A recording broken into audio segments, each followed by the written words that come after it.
my father would take me to Manhattan and show me all the interesting things that make great cities wonderful places to be. He was an art director in the advertising industry, and he always had his finger on the pulse of whatever was emerging within the culture. Eventually, we'd find a restaurant to settle down in, and there would begin a ritual that I would fall for over and over again throughout the years. He would say, "Stephen, I want you to imagine that it's 10 or 20 years into the future, and you're on your way to work. Where are you going, and what will you do when you get there?" I hated this question. But now I realize that it was an important contemplative exercise, and that it forced me to stop, to be introspective, and attempt to be in touch with what my hopes and aspirations were for my own life. My father was very stern and full of lectures, but as he grew older, he mellowed. And often in the last years of his life, he would say, "Stephen, it's like I always told you, follow your bliss." At which point I would look him straight in the eye and say, "Dad, you never said that." So we would clink our glasses and have a good laugh over that. But now I know he was simply imparting wisdom that he had gleaned over years of striving. Namely, that it's important in the midst of everything that you make sure that you're happy, that you know who you are, that you have a sense of purpose, and that while your life will undoubtedly have challenges, you must also ensure that there is joy. And love. You mustn't forget to let people love you. For as James Baldwin always said, when it comes to the journey of life, love is the price of the ticket. So when I turned 50 last year, it seemed like a good time for me to stop and give some thought to what I'd like the rest of the journey to look like. Now, for the most part, I'm pretty happy about having reached this stage of life. Right? It's taken many years, but I finally feel very comfortable in my own skin. As an openly gay Black man, I have a wonderful husband, Jonathan, and an impossibly cute rescue dog named Batu. Now, when I'm most honest with myself, I will say that I could stand to lose a few pounds, but I am so happy that I still have most of my hair. And I know that when people say to me, 50? No way, you don't look 50. I know those people are lying. And that's fine, because I want to embrace my age and look every single one of my now 51 years. So yes, follow your bliss and pay attention to what gives you joy. This means giving ourselves space and time to come to know and at times reaffirm precisely what this means for us. And this is where contemplative practice and mindfulness has been so helpful for me. Mindfulness is rooted in the notion that we spend so much of our time either dwelling in the past or worrying about the future when this present moment is all that we have. And so much of our happiness depends on our ability to meet whatever is arising in our hearts and minds in this present moment. To be able to sit down in the middle of the whole catastrophe and just be with things as they are and all that makes us human. Thich Nhat Hanh would often say, if you're worried about the future, take care of the present moment, because the future is made of the present. Whatever our hopes are for the future require that we pay attention to what's happening right here and right now. My students find these approaches very grounding when they're worried about maybe their grades at the end of the semester, or even their ability to have a good life. I tell them that it's important that they stop and reflect on what would comprise a good life for them. What would it look like? What would it sound like? What would it feel like? Not what their parents want for them, but what do they want for themselves? And then my job as an educator is to put as many rich and varied possibilities about the future in front of them to help them gain clarity. And once students begin to have even an inkling of the future that they desire for themselves, well, then we can begin to do the work of examining what it would require in this present moment to bring it all into fruition. Contemplative pedagogy seeks to bring all the benefits of contemplative practice into the process of teaching and learning. So this could mean meditation, movement, walking or simply being in nature, journaling and other forms of contemplative writing. And reading itself is a contemplative practice. Pedagogy is simply the art of teaching. We say that teaching is a craft that has to be cultivated and revised, that no two classes are the same, that students change and will change as well. And we're living in a moment now of unprecedented distraction, where it's necessary now for us to work with students to help them examine their own hearts and minds so they can see what's emerging clearly, and to help them see their lives as a journey that can unfold in unexpected and wonderful ways. Listen, my parents were shocked. I was shocked that I would pursue a PhD in education and become somebody who works with students who aspire to be teachers. I was shocked because nobody hated school more than I did. It was agony. I was a capable kid. I was able to test into one of the top specialized high schools in New York City. But while all of my peers were focused on getting nothing less than a 95 on every exam so they could get into the most elite schools, my mind was just all over the place. I grew up out in Queens, and getting to school each day required a 2-hour subway ride. And on more days than I cared to admit, I would leave the house in the morning, right, perfectly intending to go to school.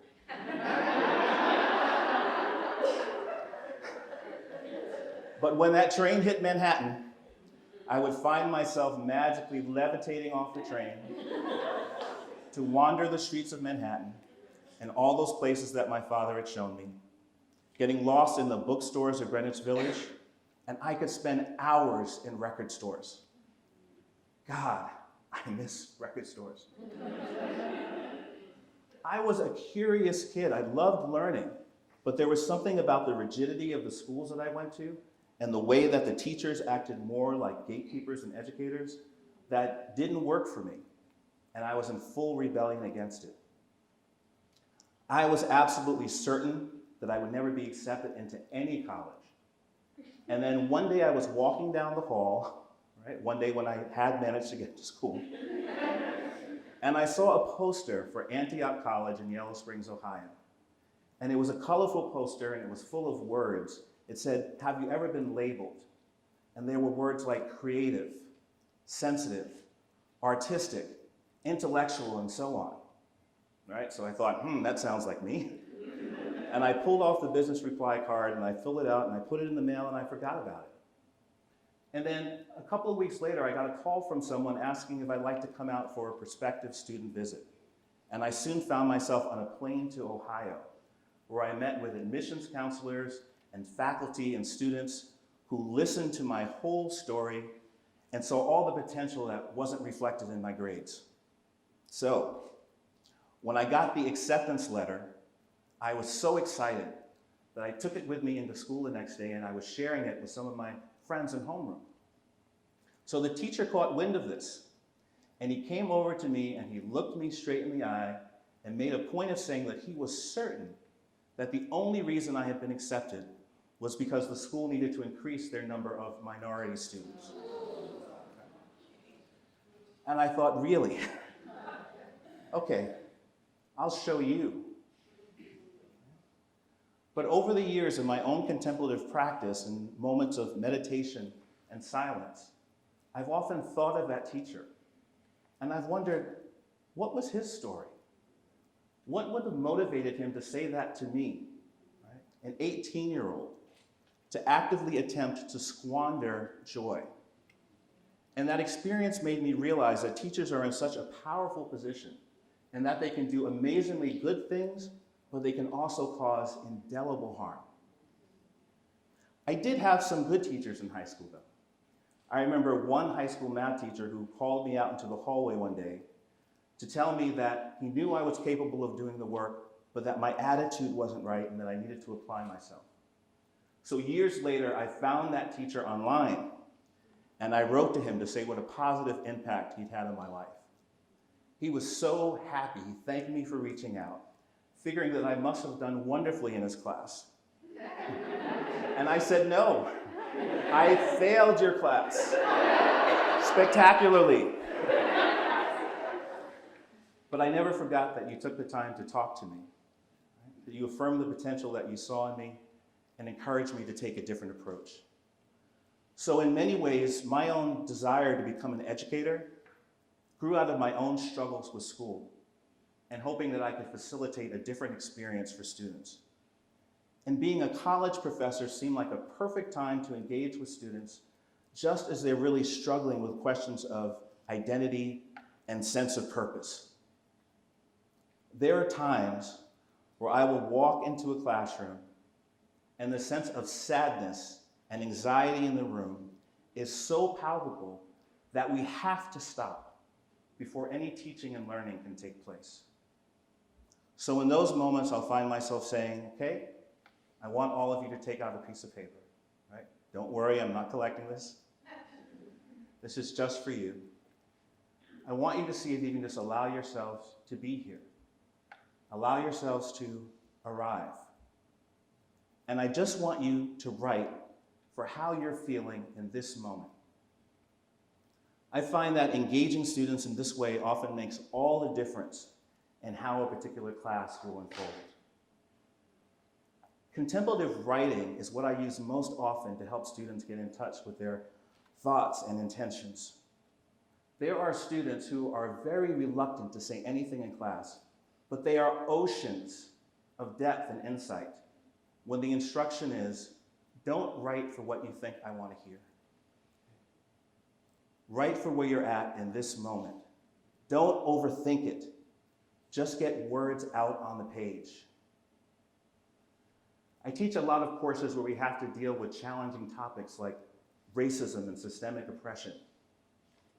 And I find that contemplative approaches allow us first to get real with ourselves and then get real with each other.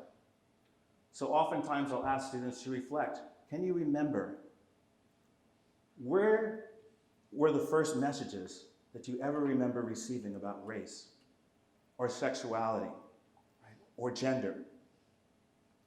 Can you remember the first time that you realized that these issues were polarizing in our society, and how have your perspectives changed over time? We're living in a moment now where so many students are fearful of making a mistake or doing something that could be perceived as racist. And I'm often saying to them, human beings are porous.